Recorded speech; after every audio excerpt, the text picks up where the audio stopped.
ม่วงหิมพานต์เนาะปลูกหาก็ได้1 ปี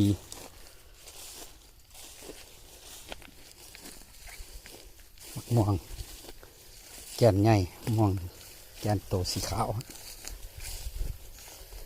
ปลูกปีกายนี้ปี2025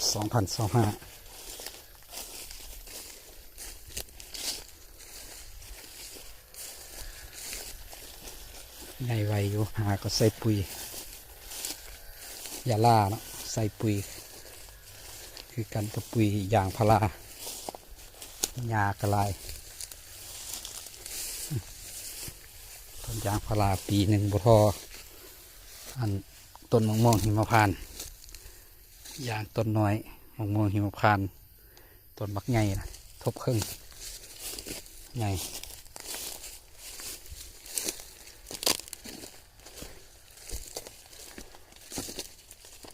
ปลูกผสมประสานกันกับยางพารามีแต่มะม่วงหิมพานต์แล้วนี่มันต้นนำใบงามมันต้นปีนี้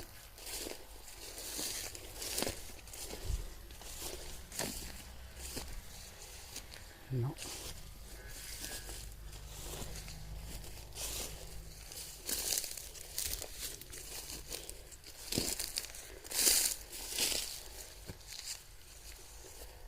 พันธุ์สีขาวตัวลุ่มมีพันธุ์สีแดงนำมะม่วงหิมพานต์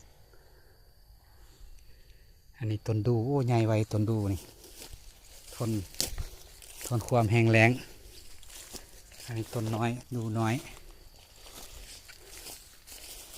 อย่างจากต้นไม่ดูนี่ต้นนี้ก็ยังน้อย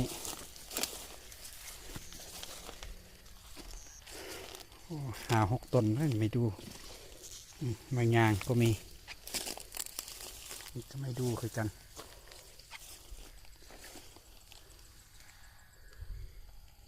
มะม่วงหิมพานต์ปลูกผสมประสานกันลองเบิ่งเนาะตัวใดสีใดครับผลดีปลูกไว้กินแกนมันต้นนั้นยางพาราใหญ่โอ้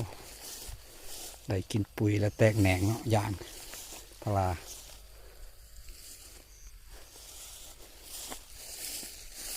มะม่วงหิมพานต์